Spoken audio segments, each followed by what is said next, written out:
Hi guys, happy Webes morning sa inyo. At ito na naman po ang ating puno ng kamyas.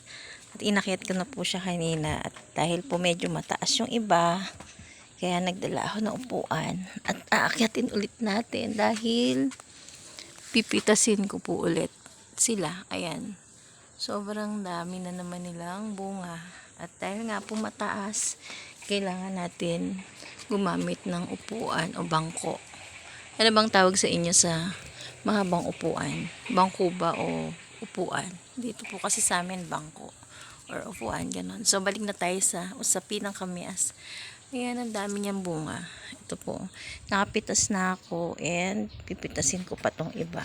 Saglit lang kasi alam niyo na madjonda na tayo, baka malaglag tayo, mabali-balian pa tayo ng buto. So ingat-ingat. Ayan. Ayan. Diba? Dami. Ang ginagawa ko kasi dyan, inaano ko yan. Binibiyak ko, tapos binibilad ko sa araw. Tapos, pag natuyo na, pinibenta ko. Nabibili po yan dahil gusto nila yan sa mga tulingan, ganon. Pinang-aasim nila. Grabe, ang dami. Ay, nalaglag.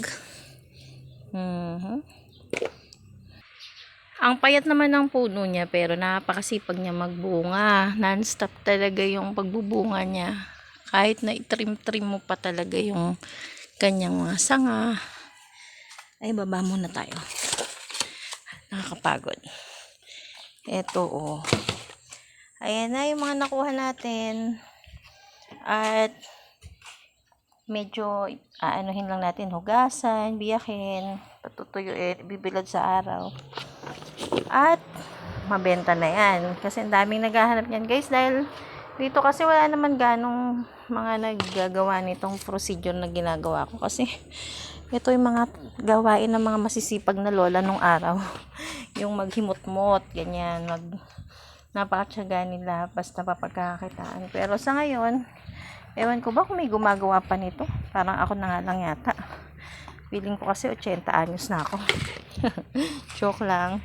Ayan muna guys. At hindi ko na kayo na-update dun sa binilid ko nung nakaraan. Kasi alam nyo guys, nabenta na siya kaagad. Nabenta na siya kaagad. Mabenta siya kasi talaga. So very thankful tayo sa mga ganitong mga blessing. Kahit maliliit na biyaya lang yan. Pero alam nyo, nakakatulong din yan. Pambili rin ng asin, asukal, 'di ba? Kaya very thankful ang inyong super nanay sa mga mumunting blessing na ito.